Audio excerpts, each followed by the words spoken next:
9월이 되어서 매일 성경 본문이 열왕기로 바뀌었습니다.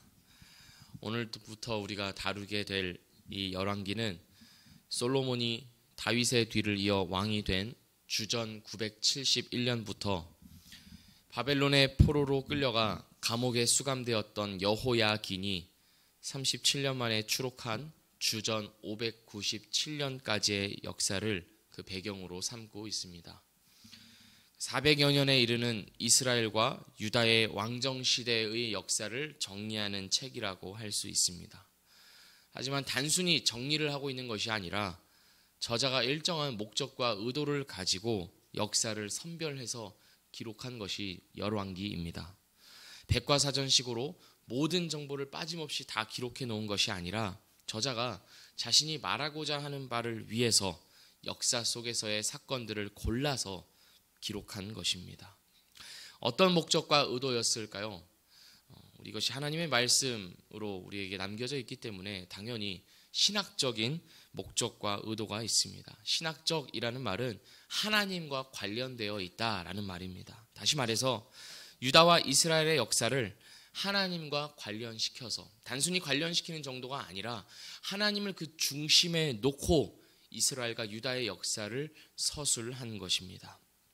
예를 들어서 북이스라엘의 왕 오므리라고 하는 사람이 있습니다. 이 오므리는 북왕국의 가장 중요한 통치자 중 한 명입니다. 이 오므리의 영향력이 얼마나 컸던지 성경이 아니라 일반 세속 학자들 사이에서도 알고 있는 그런 고대 근동의 문헌 속에서도 이 이름이 발견될 정도로 이 오므리는 굉장히 영향력이 컸습니다. 하지만 이 열왕기를 보면 열왕기 저자는 오므리에 대해서 8절밖에 기록하고 있지 않습니다. 반면에 엘리사라고 하는 인물을 다들 아실 것입니다. 이 엘리사는 성경 외에는 전혀 알려지지 않은 인물이지만 열왕기 저자는 엘리사에게 7장이라는 큰 공간을 분량을 할애합니다. 엘리야도 마찬가지입니다. 그 이유가 무엇이겠습니까? 이 열왕기가 하나님을 중심으로 역사를 서술하고 있기 때문입니다. 하나님과 관련되어 말하고자 하는 바가 있는데 그것이 오므리보다는 엘리야를 통해서 말할 것들이 훨씬 더 많았던 것입니다. 또한 열왕기 저자는 이스라엘 모든 왕들에게 동일한 관심을 쏟지 않습니다. 북이스라엘과 남유다 각각 20명의 왕들이 있었지만 열왕기 저자는 특별한 왕들, 즉 솔로몬, 여로보암, 아합, 예후, 히스기야, 요시야를 중심으로 이 열왕기의 이야기들을 구성합니다. 이 왕들을 통해서 이스라엘 역사 가운데 드러난 하나님을 묘사하고 있습니다. 열왕기의 저자는 이스라엘의 역사를 포장하는 데 관심이 없습니다. 고대 역사가들은 자기 민족의 역사를 기록할 때 자랑스러운 역사는 과장해서 좀 부풀려서 기록하고 치욕스러운 역사는 최소한으로 기록하거나 아니면 삭제하는 경우가 있습니다만 열왕기의 저자는 그런 일에는 관심이 없습니다. 열왕기 저자는 하나님의 율법과 하나님께서 이스라엘에게 주신 약속에 근거해서 유다와 이스라엘의 역사, 특히 이 왕들의 일들에 대해서 가감없이 기록합니다. 하나님 보시기에 과오와 범죄가 있었다면 그것이 아무리 수치스러운 것이라 할지라도 가감없이 기록해 놓습니다. 열왕기 저자의 관심은 이스라엘 민족을 영예롭게 하는 것에 있는 게 아니라 민족의 역사에 담긴 하나님을 나타내는 데 있기 때문입니다. 그래서 자기 역사에, 자기 민족의 역사의 과오와 실수마저도 가감없이 기록해 놓는다는 것, 이것이 바로 다른 고대 근동의 문헌과 구분되는 열왕기만의 특징이라고 할 수 있습니다. 이제 본격적으로 오늘 본문 말씀을 함께 살펴보겠습니다. 오늘 말씀 1절을 보면 이렇게 기록되어 있습니다. 다윗 왕이 나이가 많아 늙으니 이불을 덮어도 따뜻하지 아니한지라. 오늘 우리말 성경에는 없지만 실제 원문에는 이 1절 말씀이 어떻게 시작되냐면 그리고, 이제 이런 단어로 시작합니다. 그러니까 무슨 말이냐면 바로 앞에 있었던 성경 사무엘 하에 이어지는 이야기라는 것입니다.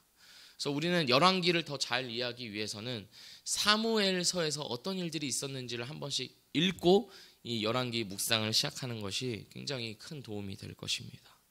아무쪼록 이제 열왕기 저자는 다윗 왕의 상태에 대해서 이야기합니다.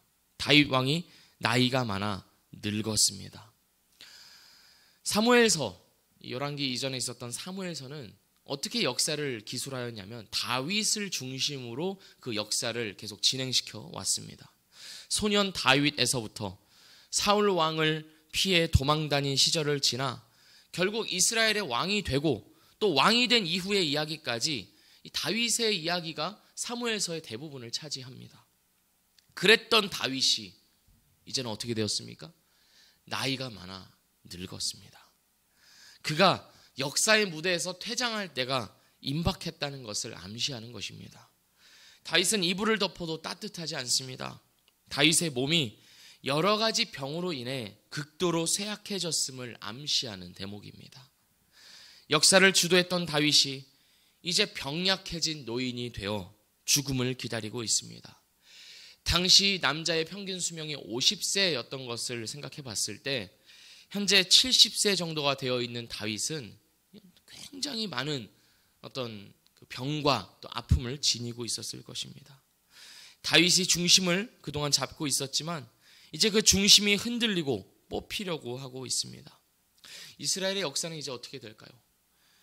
하나님의 나라가 그동안 이어져 왔는데 이 나라는 어떻게 이제 진행되는 것일까요? 열왕기 저자는 이러한 물음을 우리에게 던지고 있는 것입니다. 극도로 쇠약해진 다윗을 위해 신하들은 아비삭이라는 아름다운 처녀를 데려와 다윗 품에 안기게 합니다.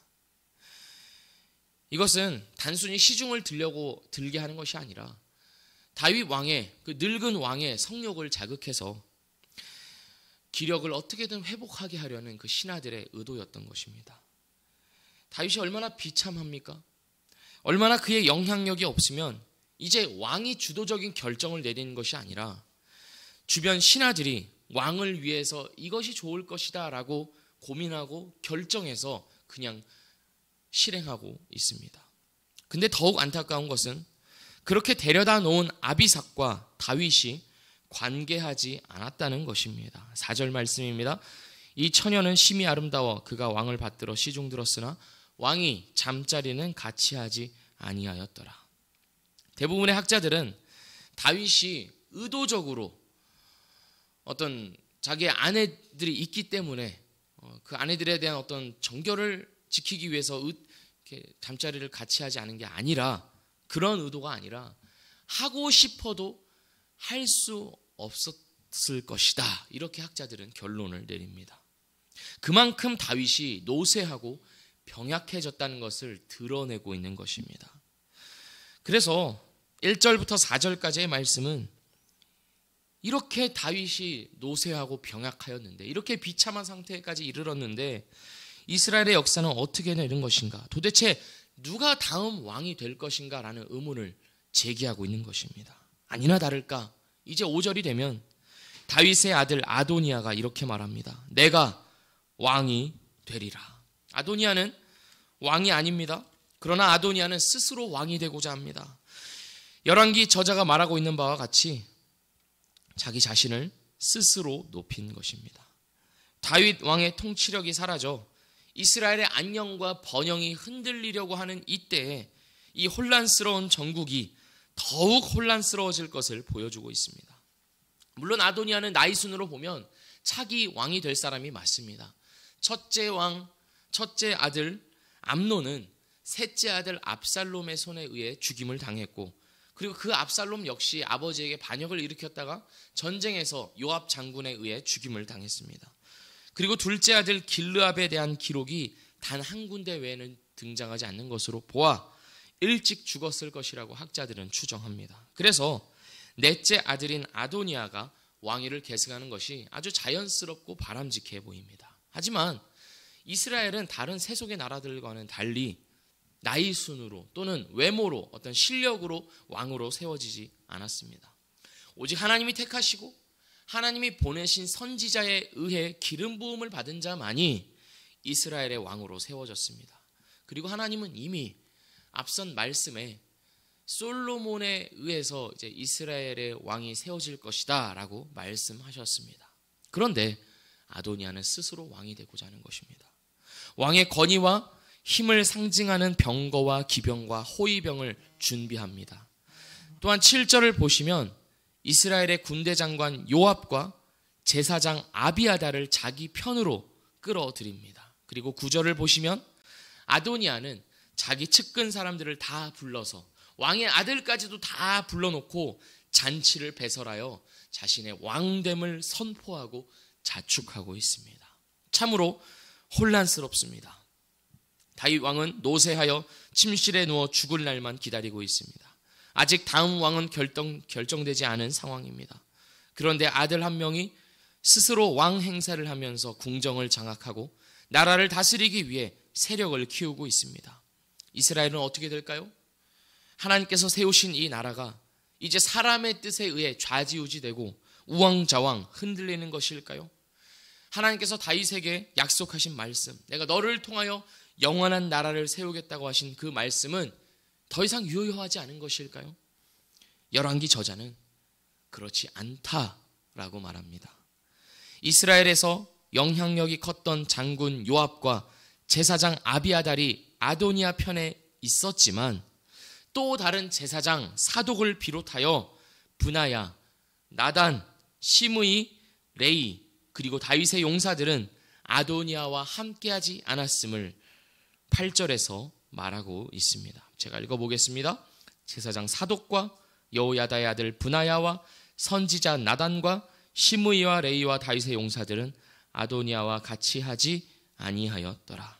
그리고 9절에서는 아도니아가 잔치를 열어 자기 편 사람들을 불러 모아 스스로 왕됨을 축하하는 자리를 만들었지만 10절은 나단과 브나야와 용사들과 솔로몬은 청하지 않았음을 기록합니다. 아도니아의 생각대로 흘러가지 않을 것임을 암시하는 대목입니다.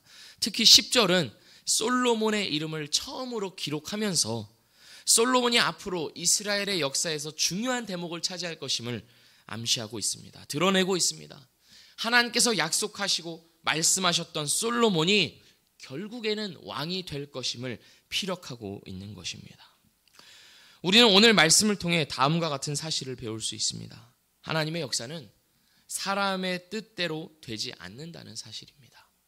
아무리 제 스스로 왕이 되고 주도권을 행세하려고 사람을 끌어모으고 힘과 권력을 자신에게 집중시킨다 할지라도 역사의 주도권은 오직 하나님에게 있으며 하나님의 말씀은 하나님의 말씀대로 이어져 오고 있다는 것을 우리는 기억해야 할 것입니다. 겉으로 보이는 상황은 결코 좋지 않습니다. 혼란스럽습니다. 하나님이 세우신 왕 다윗은 아무런 영향력이 없고 아도니아가 반역의 조짐을 보이고 있습니다. 앞날이 어떻게 될지 알 수가 없습니다. 그때 당시 이스라엘 백성들이 그랬을 것이고 또 열왕기서의 주 독자인 바벨론 포로기의 이스라엘 백성들 역시도 그 혼란스러움을 겪었을 것입니다. 그리고 오늘을 살아가는 우리 역시 마찬가지입니다. 앞날이 어떻게 될지를 모르고 우리를 둘러싼 환경은 늘 불안하고 혼란스럽고 흔들리는 것만 같습니다. 하지만 하나님은 바로 그 가운데서 하나님의 역사를 진행시키고 계시다는 사실을 오늘 열왕기 저자가 우리에게 말하고 있다는 것을 우리는 기억해야 합니다. 하나님의 역사는 절대 끊어지지 않으며 하나님의 말씀은 절대로 폐하여지지 않음을 우리는 믿음으로써 오늘을 살아가야 할 것입니다. 그리고 그 하나님의 약속을 나에게도 허락하여 주셨으며 하나님의 약속의 말씀에 따라 오늘도 나를 보호하고 계시며 하나님의 뜻대로 인도하고 계시다는 사실을 믿음으로 오늘 살아가야 할 것입니다.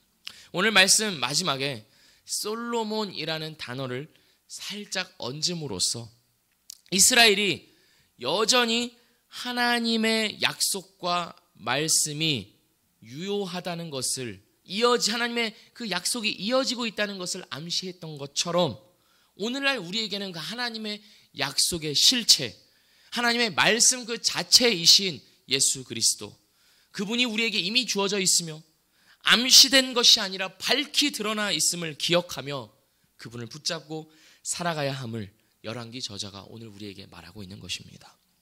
우리는 앞으로 계속되는 열왕기 말씀을 통해 이 사실을 배우게 될 것입니다. 하나님의 역사는 사람의 실수와 불순종과 죄악으로 인해 흔들리는 것처럼 보일지는 모르나 하나님은 그 중에서도 그 모든 것들을 사용하셔서 하나님의 뜻과 계획을 이루어가고 계시다는 사실을 우리는 확인하게 될 것입니다.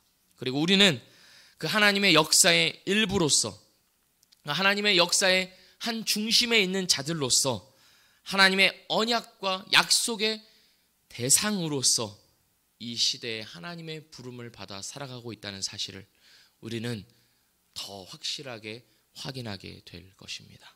아무쪼록 오늘 이 사실을 기억하시면서 하나님의 약속의 그 말씀의 대상으로서 그것을 붙들고 살아가시는 우리 모두가 되기를 주님의 이름으로 축복합니다.